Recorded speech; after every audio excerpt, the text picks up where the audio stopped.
Buenos días, mi nombre es Jorge Agustín Caicedo Villamarín. A continuación iniciaré con la parte uno de la actividad complementaria número 2, el cual nos dice consulte el Estatuto Tributario Nacional y realice una gráfica donde describa la estructura general de acuerdo con los temas que éste contiene, la estructura por libros. Entonces, cuando iniciamos la estructura general del Estatuto Tributario, iniciamos con el libro o el libro primero, que son los impuestos sobre la renta y sus complementarios, los cuales tenemos el artículo número 5. El impuesto sobre la renta y sus complementarios contribuyen a un solo impuesto. Y de la misma manera, en el libro, el artículo 364, la pérdida de los beneficios del régimen tributario especial. Continuamos con el libro segundo, la retención sobre la fuente, los cuales intervienen en el artículo 365 y 491, el cual el 365 es la facultad para establecer retenciones en la fuente y el 419 para la aceptación de los costos y deducciones de los pagos al exterior que requiere el acreditador, la consignación del respectivo impuesto retenido en la fuente. De la misma manera, entonces, pues como lo podemos observar, tenemos el libro tercero, los impuestos sobre la renta, el libro cuarto, los impuestos sobre el tiemble nacional, el libro quinto, los procedimientos tributarios, sanciones y estructura en la Dirección General de Impuestos, en los cuales pues tenemos el artículo número 555, la capacidad y representación, el artículo 869, los procedimientos de mutuo acuerdo, y pues de destacar acá tenemos en el libro séptimo el régimen de entidades controladas del exterior, el cual está el artículo 882, las entidades controladas del exterior sin resistencia fiscal en Colombia, sin residencia. Y el 901, que es la división de la inspección, el cual fue derogado. Y asimismo en el libro octavo, el impuesto unificado de régimen simple de retributación simple para la formalización y generación de empleo. Entonces tenemos el 902, la división financiera, la cual fue derogada, y el 933, los conceptos de Dirección General de Impuestos Nacionales. Tenemos un segundo punto que es, por favor, realice un mapa conceptual de los artículos 365 y 374 del Estatuto Tributario, donde defina los principales conceptos relacionados con disposiciones generales y elementos sustanciales. Entonces, pues básicamente el artículo 365 nos dice que el gobierno nacional está en la capacidad de establecer las retenciones en las fuentes con el fin de facilitar, acelerar y asegurar el acuerdo de impuestos sobre la renta y sus complementarios, el cual determinará un porcentaje tomando en cuenta las cuantías de los pagos, abonos y tarifas de los impuestos vigentes. Asimismo, nos dice que la DIAN podrá establecer el sistema de pagos mensuales provisionales por parte de los contribuyentes del impuesto de renta. De la misma manera, pues en este artículo tenemos dos parágrafos, los cuales son: el parágrafo 1 nos establece que los porcentajes de retención por ingresos tributarios serán un máximo de 4.5% respectivo al pago o abono en cuenta.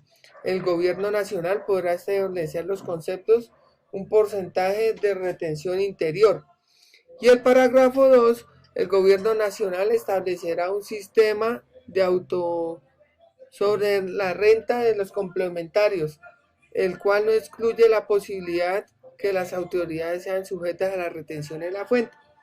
El artículo 374 del Estatuto Tributario básicamente nos dice que es la liquidación oficial que deben acreditar los valores retenidos, y el impuesto retenido será acreditado a cada contribuyente. Liquidación oficial del impuesto sobre la renta y complementarios del correspondiente año gravable, con los certificados que haya expedido el retenedor. Muchas gracias. A continuación, eh, mis compañeros darán, explicarán el complemento de la actividad. Muchas gracias. Buen día, a continuación daremos desarrollo al punto 3 de la actividad complementaria 2, retención en la fuente. Veremos los agentes de retención. Como bien sabemos, los agentes de retención son personas naturales o jurídicas que de acuerdo a la ley efectúan la retención en la fuente cada vez que realizan un pago. Recordemos que la retención se utiliza como una herramienta de recaudo anticipado. ¿Quiénes son los agentes de retención? Entidades de derecho público, fondos de inversión y de valores, fondos de pensiones, jubilados e invalidez, consorcios, comunidades organizadas, uniones temporales, personas naturales o jurídicas o sucesiones. ¿Cuáles son sus obligaciones? Declarar las retenciones practicadas, declarar mensualmente sus retenciones y expedir certificados. De acuerdo a los artículos 35 a 378 del Estatuto Tributario, se debe efectuar la retención, consignar lo retenido. En el artículo 377 encontramos que la consignación extemporánea causa unos intereses moratorios y tiene como responsabilidad expedir los certificados. Solidaridad en la retención. Responsabilidad solidaria en sanciones por retención. Entonces, entre persona natural encargada de hacer las retenciones y la persona jurídica con carácter de retenedor.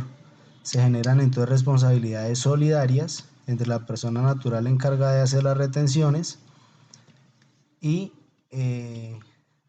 la persona que realiza la retención. Entre la persona natural encargada de hacer las retenciones y quienes constituyen una sociedad de hecho o comunidad organizada. A continuación tenemos aquí el certificado de retención en la fuente del año 2021, el nombre del agente retenedor, el sujeto pasivo a los valores de acuerdo a las bases, las tarifas y la firma del representante legal o el pagador. Muchas gracias. Mi nombre es Laura Paula Corso Sepúlveda y voy a continuar con el desarrollo de la actividad número 2. En este caso, a mí me corresponde el numeral 4, donde dice que con base en el material de estudio, el material complementario del Estatuto Tributario, entre los artículos 383 y 419, se realice un Smart Art que contenga de manera clara qué se entiende por abono en cuenta. Bien, lo primero que debemos, identificar es que el concepto es de naturaleza contable y por lo tanto hace referencia a un registro contable de una obligación a favor de un tercero para su pago posteriormente. Se considera como un hecho que genera la retención en la fuente y se impone como que el abono en cuenta no implica el pago, sino que se refiere a la obligación. Esto tiene una excepción a cuando se refiere a la retención en la fuente por ingresos laborales, donde se aplica al momento de realizar el pago.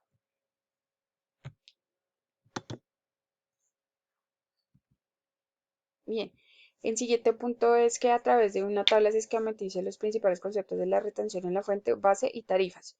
Bien, acá vemos un término que es la base mínima en VTs, que es una unidad de valor que se determina y esta para este año 2022 está en 38.004 pesos. Entonces, en general se tiene que las retención en la fuente se hace por conceptos de compras o servicios en general. Entonces vemos compras generales para declarantes y no declarantes, su base mínima en VT y su porcentaje de retención. Vemos compra de bienes o productos agrícolas, compras del café, pergamino o cereza, servicios generales, emolumentos eclesiásticos. Tenemos servicios de carga de transporte, transporte nacional vía terrestre, aérea, marítima, servicios de prestaciones de empresas temporales, de vigilancia, servicios de instituciones promotoras de salud, servicios de hoteles y restaurantes, arrendamiento de bienes inmuebles, cada una con sus bases mínimas en VT y con su porcentaje de retención respectivamente. Bien, vemos el tema de loterías, rifas, retención de la colocación y contratos de construcción y urbanización, acá para que se vean las bases y los porcentajes de retención. Bien, este cuadro es un poco diferente ya que aplica para cuando la base mínima en pesos se toma el valor total y se le aplica la retención. Para estos casos, digamos, se evidencian lo que son las compras con tarjeta de débito o crédito, las compras de combustibles, enajenación de activos fijos, compras de vehículos, compras de bienes raíces, arrendamientos de bienes muebles, honorarios y comisiones, los servicios de licenciamiento de derecho de uso de software, intereses o rendimientos financieros y los rendimientos financieros provenientes de títulos de renta fija. Igual acá cada uno con su porcentaje de retención correspondiente. Bien, para el siguiente literal, voy a acomodarlo por acá para que se pueda ver todo el tema. Bien, para este tenemos cuáles son los procedimientos para la depuración de la base de retención para los asalariados y en qué se diferencian. Bien, todo lo que hicimos acá fue un esquema para representar el procedimiento número 1 y el procedimiento número 2. El procedimiento número 1 se determina la base de acuerdo a la retención de la fuente por los pagos laborales.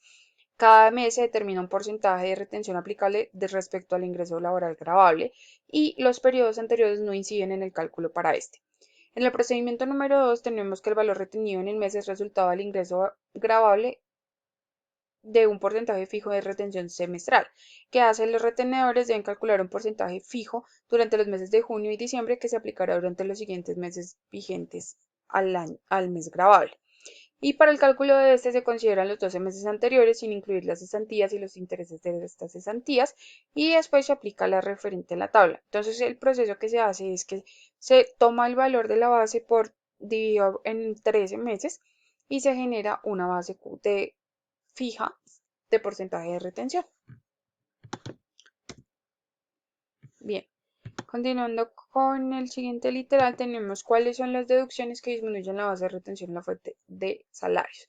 Entonces, se representan, digamos que 6 principalmente, en donde se determinan los pagos de salud que deben ser menores a 16 VT mensuales. Se hace por dependientes a cargos que se puede descontar hasta el 10% de los ingresos brutos. Bien, en este dependiente a cargo se puede tener un hijo, un padre, un hermano o el cónyuge.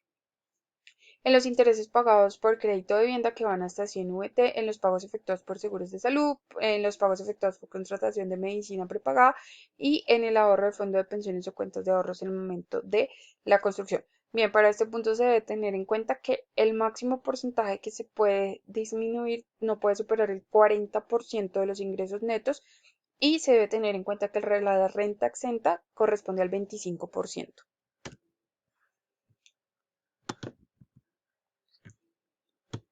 Para el siguiente literal tenemos qué es la autorretención, quiénes pueden ser autorretenedores y en qué consiste la autorretención del artículo 114, numeral 1 del Estatuto Tributario Nacional. Bien, para definir la autorretención tenemos que es una figura mediante la cual el mismo sujeto pasivo se aplica la retención en la fuente sin tener un agente retenedor. Entonces, la obligación de esta no recae sino en el mismo sujeto pasivo, que es decir, el que contribuye o paga el impuesto.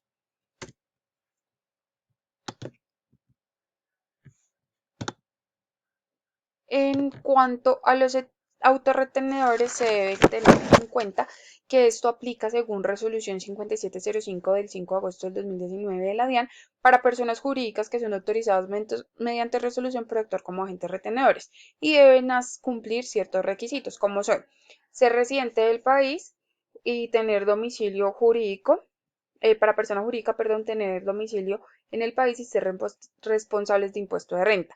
Tener inscrito el registro único tributario con mínimo de 3 años, haber obtenido ingresos brutos en el año gravables superiores a 130.000 VT, poseer mínimo 50 clientes que le practiquen retención en la fuente,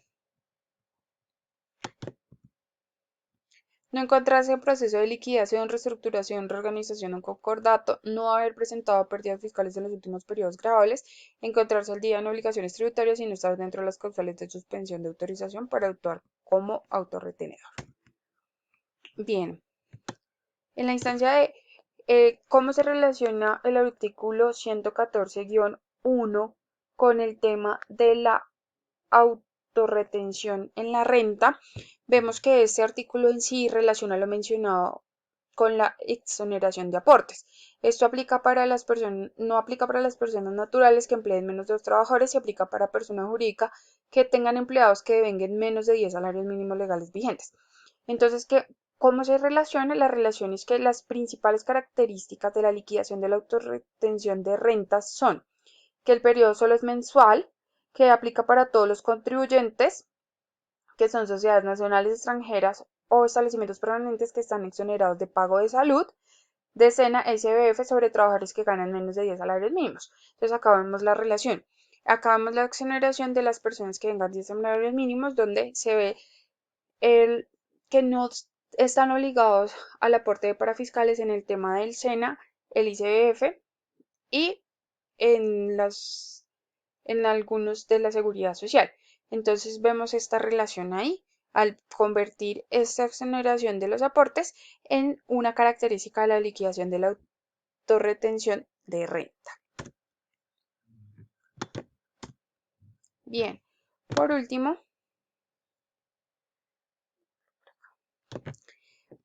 tenemos qué implicaciones tiene no practicar la retención estando obligado. Bien, como vemos, pues las obligaciones tributarias son imperativas de cumplimiento.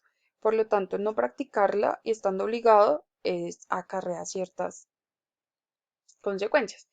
Lo primero que se debe tener en cuenta es que se establece un plazo máximo de 2 meses después de la fecha fijada, es decir, después del vencimiento se cuenta con 2 meses para poder generar el pago. Si no se genera el pago, las sanciones de esto están complementadas y reglamentadas en el Estatuto Tributario, artículo 665, y en el Código Penal en el artículo 402. En primera medida, se tiene una multa equivalente al doble de lo atribuido, que no debe superar el 1.020.000 de las VT. Y proseguido a esto, se tiene la sanción penal, que es prisión de 48 a 108 meses. En el caso de que sea una empresa, la responsabilidad recae sobre el representante legal.